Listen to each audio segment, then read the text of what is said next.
If you're planning on going away this year or next year, this is really important for you. Because the last time I went away, a good mate of mine got stung with a massive phone bill, and I don't want that to happen to any of you. And with Saley, it never will. All you've got to do is click the link in the description below, choose the amount of data and time frame that suits your trip, and then you just install the eSIM on your phone, and when you land at your destination, you will activate your plan instantly. And with Saley, you won't get those massive phone bills when you're away. You won't have to log into the hotel Wi-Fi, and then you get no connection until you get your next destination. You will be well connected wherever you are. So even if you're not going away for a few months, download it now so it's ready there. You will thank me later. And with my code, you're going to get a really cheap deal. Go to saley.com/kickoff and you'll get 15% off your first purchase, which is going to make this super cheap. So enjoy Saley, enjoy the great connectivity, enjoy the good price, and enjoy your holiday. And even if you're not going away till next summer, do it now because you're supporting the channel.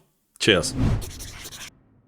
Welcome back to the kickoff. I am so hungover, lads. Newcastle, we won 4-3 in the 103rd, 100 and something minute. It was one of the latest goals in Premier League history from Harvey Barnes.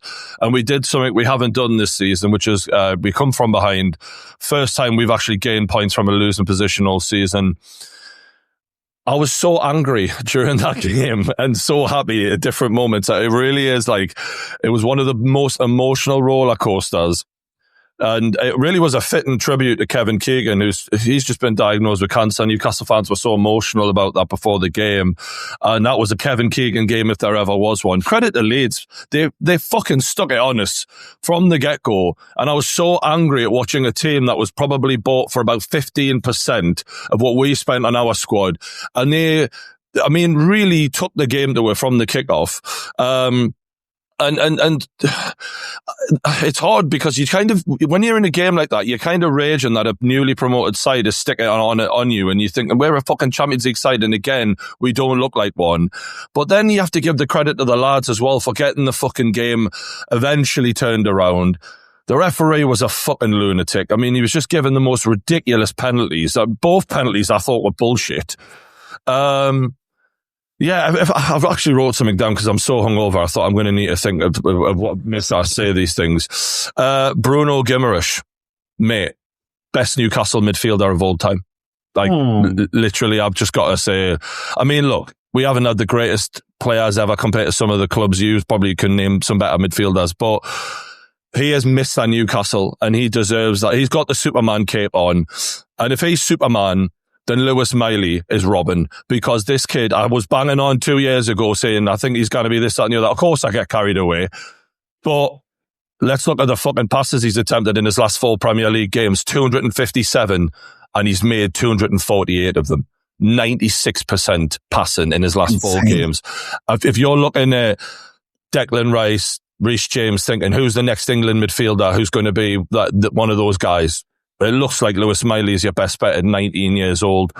I'm annoyed at 2-2. We didn't go and kill them. They hit the bar, then they score. We're wide open. Newcastle have got no control. And this is sort of why a lot of people go, oh, you still want Eddie Howe out? And it's like, well, yeah, this is hardly a repeatable process. We have no control in games. We're going life and death with the newly promoted side. I don't think we should be getting cocky and pointing the finger, because we got a lot of hard games coming up.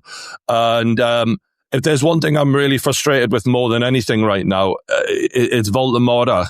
I think we have such a talent in this guy. And I think if he was in the Chelsea side or the Arsenal side, or, a team that actually can string 3 passes together and keep the ball for more than 2 seconds, he'd be getting service. He'd be played in the right way. If he had a number 10 behind him, if he had wingers who actually want to cross the ball instead of just try and score on their own. And yet the Newcastle fan base seem to be talking about Voldemort in a way of, they're not, and as if like Wissa should be starting every time guaranteed over him. And I'm like, do you know how high this kid's ceiling is? Severely higher than Wissa. This kid can go, in the words of Harry Redknapp, right to the very top. All right. And I'm frustrated in the way, because it's a bit like giving Voldemort to Eddie Howe's like giving Big Sam Allardyce Dennis Bergkamp. Like he doesn't have a fucking clue. But like there's no control in the game. It's get the ball in from out wide. That's his only hope. And even then we're not getting them crosses in. He had one chance from a scramble from a corner. there's really not a lot for him again, and it just keeps happening. So yeah, I'm annoyed at the way we're treating him, but I gotta be grateful. Like 4-3. Thank God we're now 6th in the league. Somehow we're above Man United on goal difference. We're above Chelsea. More importantly, we're above Sunderland.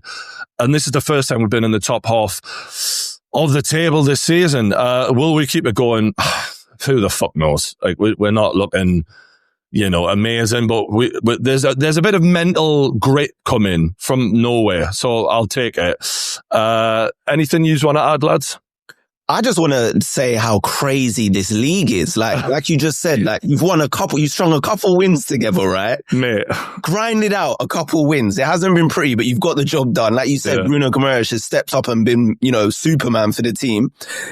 And then you win a couple games and you're above Man United and you're in the top 6. I've never seen, not that I can remember, a Premier League table this tight from like where I've got a question for you boys. Question then. Go on. Is this because the Premier League is the best league in the world? It's just so competitive. Or is it because the Premier League is now just dog shit as a level?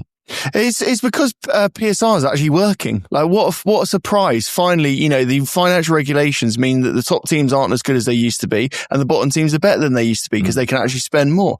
I'm sorry to say it, but we sat on these kickoff calls for years, and I remember the conversations going, "Oh, PSR isn't fit for purpose. It's going to ruin this." Brian sat there going, "Oh, it's ruining my club. They can't spend the money." Well, look at it now. Like you can see, the Premier League has never been more competitive. If you want a competition, this is what we all wanted. Anyone could beat anyone on a particular day. It's way more exciting. You haven't got these state-run clubs that are, defeating the entire league and walking away with it. This is, if you wanted PSR, you've got what you wanted. What would make it even better then, because there still is an unfairness there in that some clubs are still allowed to spend more than other clubs. If we really wanted to make it fair, what they would do is just give everyone the same allowance in the league and say everyone can spend the same as everyone. We'll make it a total even playing field. So therefore, Newcastle can spend what Arsenal can spend, Villa can spend what Man United can spend, and then we'd have an even better league, in my opinion. But that's a question for another day. We can move on to Man United if you've got no doubt to the Newcastle stuff, because Man United drew 2-2 with Burnley, and it's a weird one because they had 24 shots to 5, lads. Like it's shocking that they didn't win when I'm watching the game. Sesko scored 2 goals, actually took them really well. Yeah. He's had a lot of stick. He looked like the player that we thought was going to start the season, essentially, and they actually gave him service. Voldemort must be looking thinking, what the fuck is that like? And fair play to Burnley for holding on, but they do have a managerial situation now where Darren Fletcher was in the dugout, but Ollie's coming back. It's the Man United DNA they keep telling us about. What do we make of the change from Amorim going backwards, essentially, for the time being, before they figure it out? First of all, like, what the Amorim sacking, what do you make of that? I think it's insane. Like, I have never seen a managerial career in terms of the year he had at Man United. It's like he was trying to get sacked from week 1. Like every press conference, he didn't like his players. He didn't like the We're club. the worst Man United side ever. Yeah. He didn't like the hierarchy. He clearly pissed off Jason Wilcox. That's clearly been what it was. It wasn't that they were sick of the results. It was the relationship. And that's what would worry me. It's not that we've got too high a standards at Man United. It's that you have to be nice to us. A bit like the Chelsea situation. Yeah, and still they've got no plan. Still, this guy's been begging his way out. He's been begging for that payout. I don't know if you saw the picture that the paparazzi took of him. Mate, I seen the video. He was having a stroll with his wife. He looked like he'd won the lottery, this guy. It looked like the caption of that picture should have been, Ruben from Portugal has just won the lottery and can't wait to fly back to his family. It's amazing. And yet they've still got no plan. And they don't have any contingency. They don't have a plan B, a plan C. They don't know who to appoint. They're going back to Ollie, who they paid 12 million quid to get rid of. It's insane. And like, I've got to be honest with you, I was just starting to look at Man United and go, you know what? He's changed the tactics. He's gone 4 at the back. They got Mbumu coming back. Maybe they'll get top 5. They're not in a bad spot in the league. Maybe this is all going to start working. All he does is wind up the people above him. Gone. out, and now they're just backwards again. It is unbelievable. That being said, is it a mistake to sack Amorim? Because, like, yes, he was sort of turning a corner and getting them to look like they might get top 5, but the reality was, like, yeah, you didn't beat Wolves at home. Like, you still were having performances that weren't screaming like the level of money that they've spent. And Amorim, again, he always looked like a basket case of a bloke. Like, he never looked like someone who long term was going to be the guy. And I feel like progressing with that, even if they've sacked them for the wrong reasons, they were climbing a ladder with a person that they didn't even want to be on that ladder. They needed to sack him after Grimsby. But that's always the way with this Man United, with the structure of that club. It's not that they do the wrong thing, it's that they do it at the wrong time with no plan. And while Gary Neville sat there going, we need to lean back into the Man United way. This is the Man United way. No planning, no contingency, no strategy, nothing that aligns. And ultimately, they're back where they were after Oli left. They're back where they were after Mourinho left. They've been in this washing machine of chaos for about 15 years. And I've got to say, it's good. I'm loving it. People keep saying online, Man United can't keep sacking managers. I see Man United fans saying that, and I'm like, it's not the sacking of, like, everyone sacks managers. You have to, if it's not working, you have to sack them. It's who you're hiring. That is the problem, in my opinion. I've got the lineup here. Moyes, Ryan Giggs, never qualified for the level of job that was. They hadn't proven that they could handle a job like that. Louis van Gaal was past it. Mourinho was on his way down, but he was the one manager who was close to his prime and being an elite manager. The rest, Oli, still looks like a player manager to me. Carrick, same. Ranić, not a manager, director of football. Ten Hag, never managed an elite league in his life. Van Nistelrooy, another player manager. And Amorim, never managed an elite league in his life. You're hiring managers who don't have the credentials for the fucking job, lads. Like, that is the actual problem here. Like, you should have, the minute Fergie left, it should have been a Carlo Ancelotti, someone who can handle a mega club at the highest level. It should have been in a similar style of football. It should have been the no-brainer there, and they keep doing this. And I see Gary Neville and ex-Man United players talk about the Man United DNA, the Man United way. And I looked and I thought, you're talking about Sir Alex Ferguson. That's before him. What was your identity? What you did 7 league titles in 90 years? You weren't, winning league titles at the rate you were. It was an Alex Ferguson era, and he defined that club. And it's not Man United. It was him. He was special. He was one of the greatest ever. You can't repeat that. You're not just going to go out and find someone who can just be like, yeah, I'll play like Sir Alex, no problem then. I think that's mental. And it's about getting a manager, getting behind the right philosophy that works with for the club to be successful, whatever that is. The same way Arteta is not a replica of Arsene Wenger. You need to find a good manager who can handle the club. It's definitely not 3 at the back, though. So I don't know why they hired him to begin with. Like, watching Man United play 3 at the back in 2024, 2025 made no sense to me. And I think ultimately that's why he had to get sacked, because, look, I want a manager to have a clear philosophy. I want a manager to have a style of play. But if things aren't going well, managers have to be able and willing to adapt. And Amorim just wasn't on adapting. And in the couple of games he did adapt, they started winning a couple of games. And then he just reverted back to Do you know whose idea that was as well? It wasn't even Amorim's. It was the pressure coming from the top going, we're not going to be buying you all these players you want, so you better fucking adapt. And when he did adapt, it actually went better. And then he was kicking off about it. They went, right, well, fuck off, get out the door then. It's insane, bro. But ultimately, though, I think when you start calling that the hierarchy, there is only going to be one. Like, what are they supposed to do? Are they supposed to just... And I'm always for the manager, for the players over the ownership, because we know the ownership are just there to make money. They don't really care. Yeah. But if you start calling out your bosses, what are they supposed to do? Just sit back and go, all right, well, we're just going to let him throw his toys at the pram in the press every week. It's just, they can't. They have to sack him. One for Josh, because obviously Josh is going through his own turmoils with owners and making decisions for the club. I think you can empathise a lot. Sir Jim, thoughts on him just so far? I think it's a cautionary tale, and I'm glad Craig was sort of talking about that formation thing, because, they sack Erik ten Hag and he's playing a system which is a 4-2-3-1, 4-3-3 sort of style of system.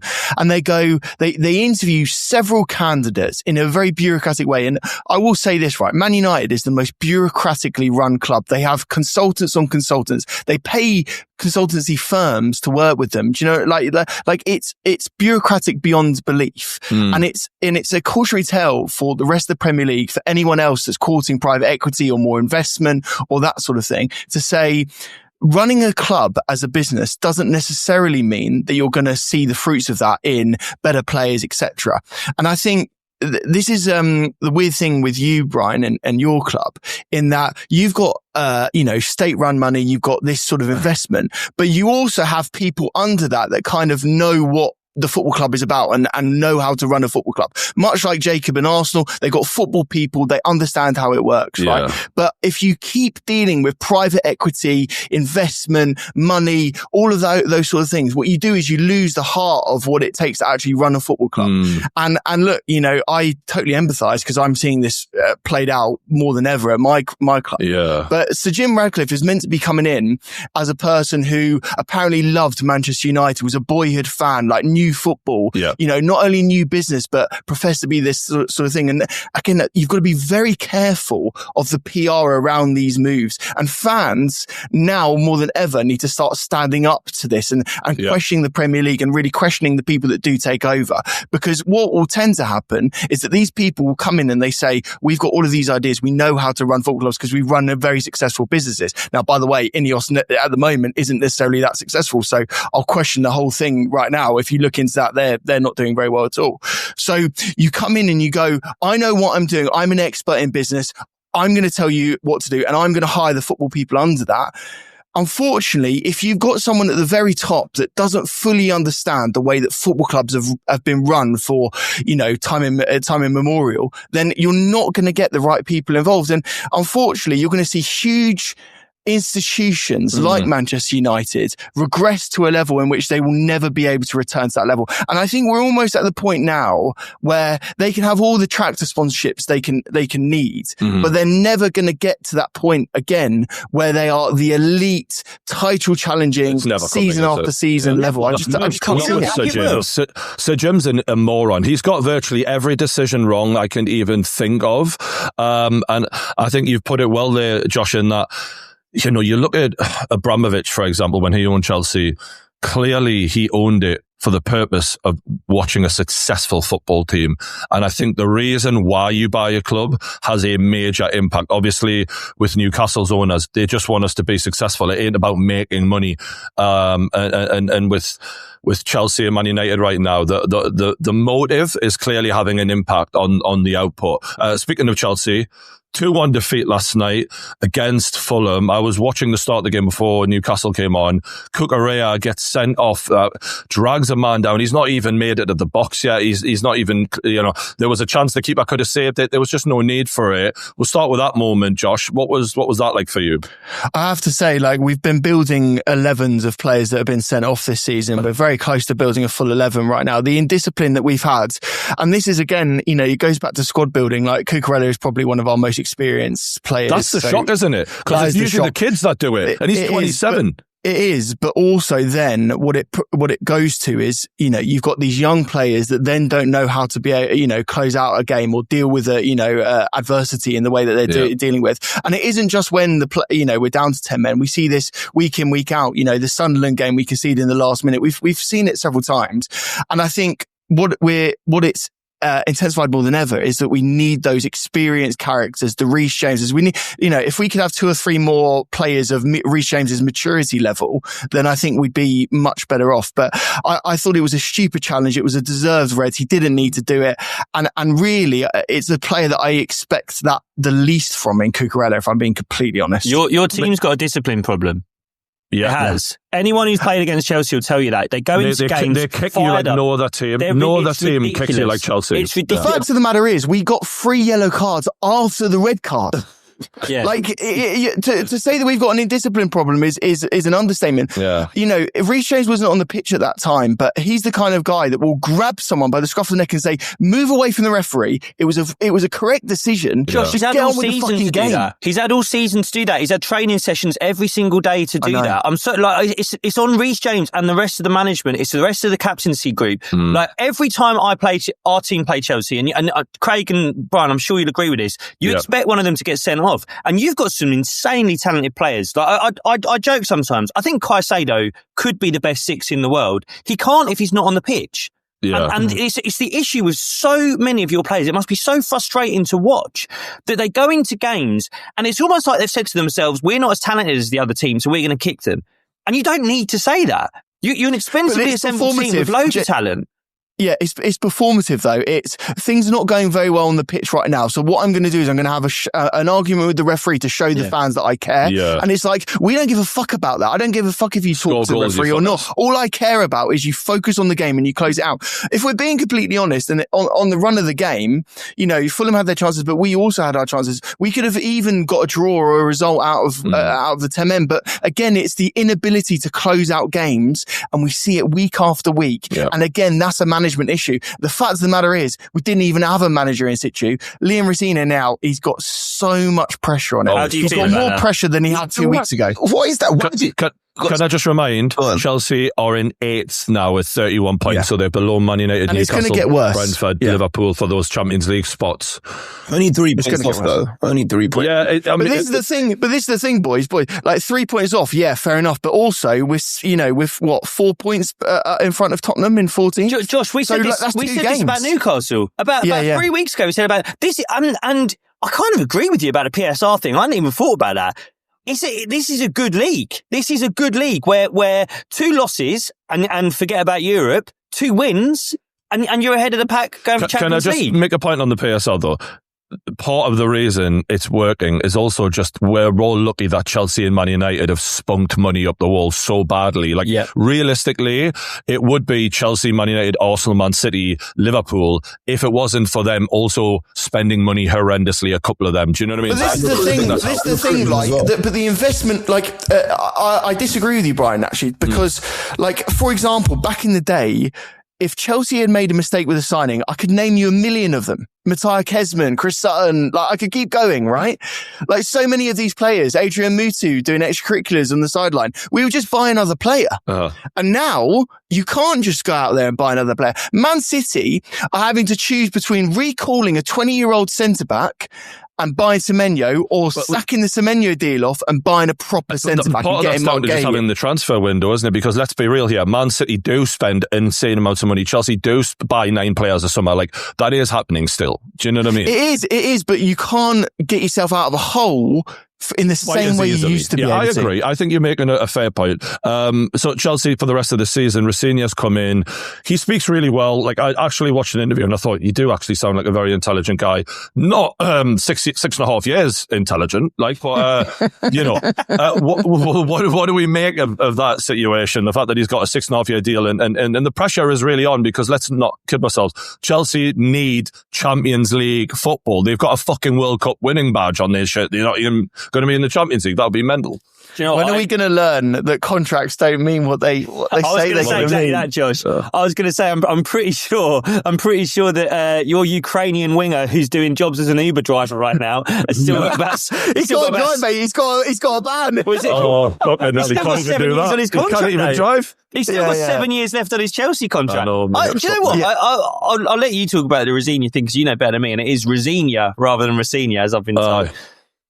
At first, there's a big controversy about that, Jacob. There's few people saying other things. At first, I saw that and I was like, this leans into what a lot of people have said about Chelsea. They're not competitive. They're not trying to win things. They want a yes man. They want a yes man who's going to come in and let them do player trading above his head and accept what he's given and blah, blah, blah.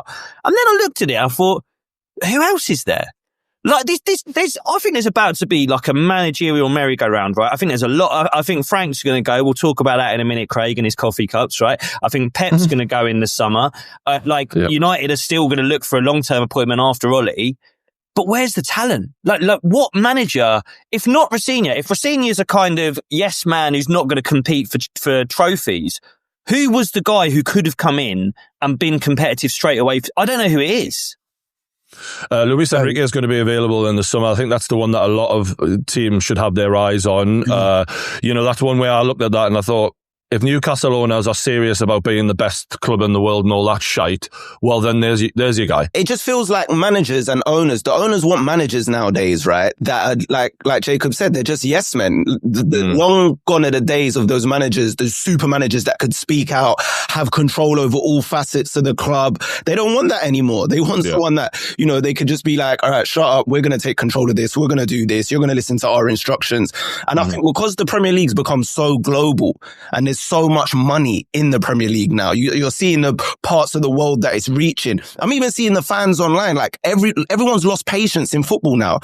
I feel like Arteta and Pep, they're the longest serving managers in the league, and there's no coincidence that they're at the top of the league. After that, you probably got about Emery. And Emery's the next one. Eddie Howe's maybe not, should be doing a bit better for how long he's been there. And you've been saying that, Brian. But the managers that have been there the longest, there's no coincidence that they are at the top end of the table. And they also have the most control, Craig. They're the ones who have the most say. They're the ones that really, before this season for Newcastle, were working, and especially this season, Pep and Arteta clearly have the most say, and they're the most successful in the league this season. And once they leave, what's going to happen though? Are Arsenal and Man City going to, keep doing that model? But I'm against this, lads. Are you against this? Because I want a manager who has a major say in the club's focus, because he's the one who's, and that's what I'm trying to get through to these Man United fans. The manager sets the fucking whole tone for the club. This Man United way is nonsense. The manager is the most important person at the club, and if he's not right, the whole fucking thing doesn't work, in my opinion. I agree with you to a degree, but also I would then say the other point is accountability. So, for example, in Chelsea's case,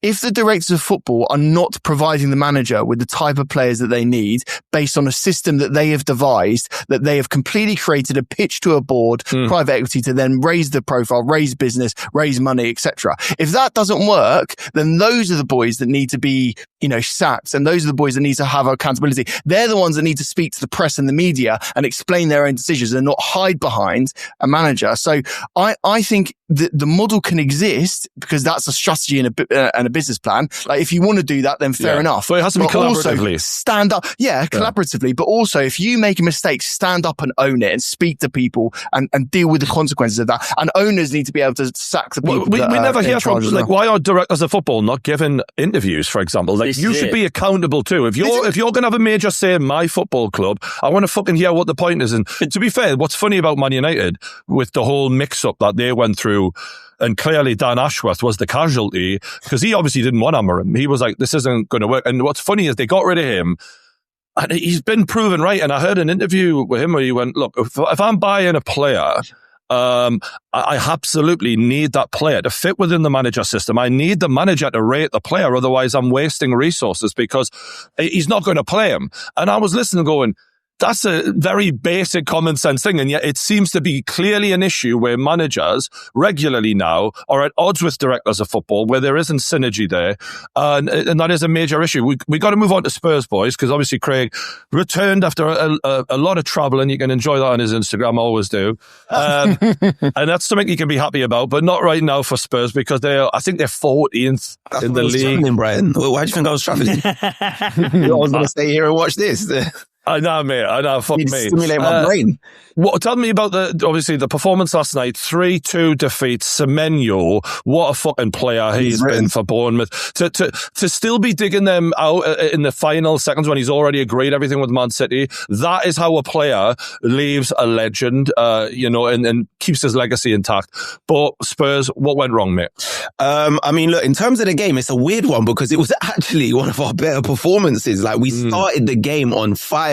Like, Xavi, and we miss Xavi. He's been suspended for that stupid foul on Van Dijk the last 3 games. So we've been missing his creativity. He's come back into the team, plays a ball to Tell whips it in, and we finally score a goal in open play. We went almost 10 hours without scoring a goal in open play.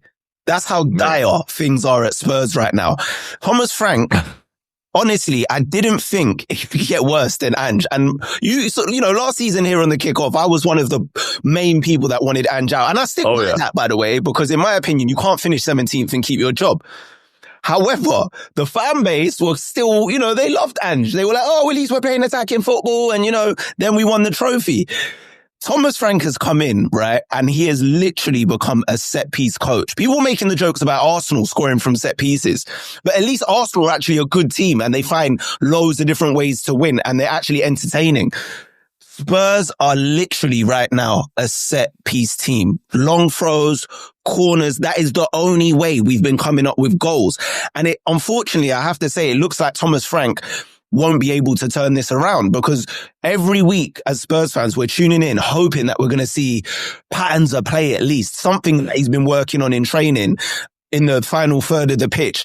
And it doesn't happen. The players look lost. They don't look motivated. They're losing 50-50s. And I don't know if you guys saw, but Christian Romero, speaking about what you just said a minute ago. He said something after the game, didn't he? He came out and attacked the board and said something like, it's been happening several years. They don't speak up. They tell lies. Like this, it should be other people coming out to speak, but they don't. Has been happening for several years as they only show up when things are going well. That's what he put originally. And then he edited the caption and at the end put to tell a few lies. That is mad. Calling out your employers. He said that. He came out and said that. And it's funny because you know what? He's the captain. And to be honest, I don't think he should be anywhere near Spurs captain because he doesn't lead like a captain. He leads with his emotional intelligence is on 0. All right.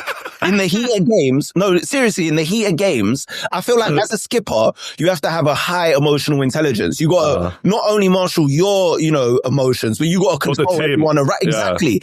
This guy is, you guys, he's got a reputation for being head loss. And this season, he's getting older every season, year on year, but he hasn't improved it. And to give him this skipper armband, it's like we've only given it to him because he's a bit of a warrior, but that's not enough. Do you know what I mean? Like he still makes a lot of mistakes and he doesn't come out after the game and speak. We just stick it on Vicario, who is an atrocious keeper.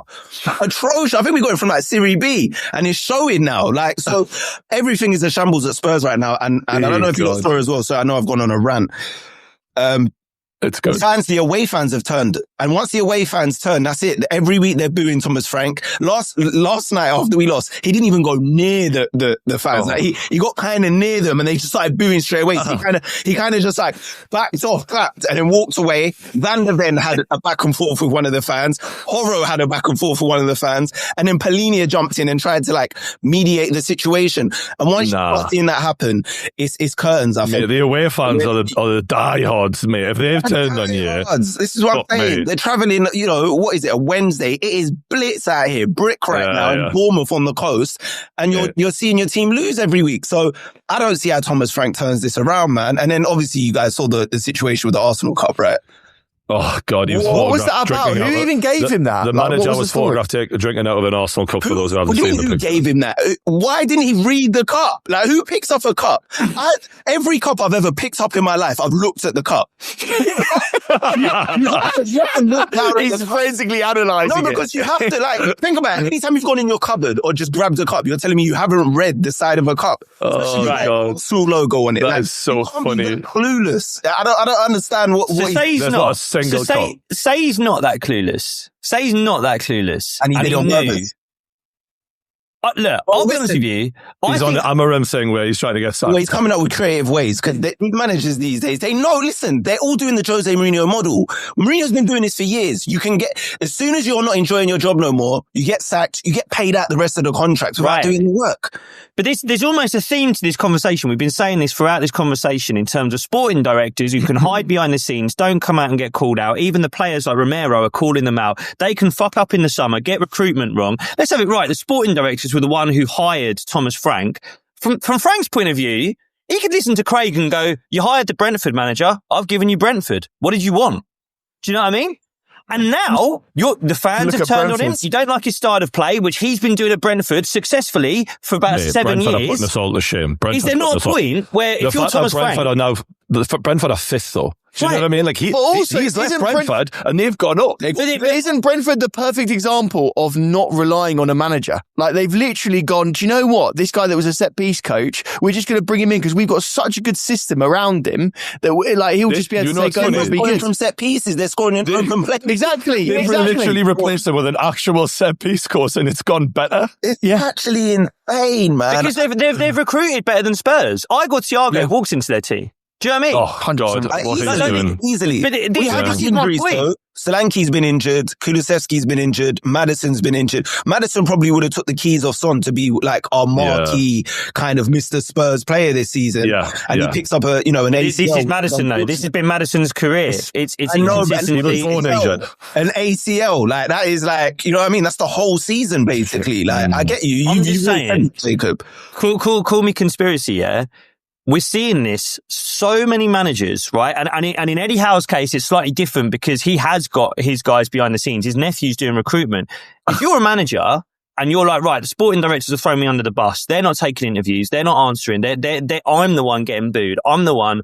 You're looking at your job. You're going, well, what do I do? Do I stand here and get booed every week? Or do I push for a payout?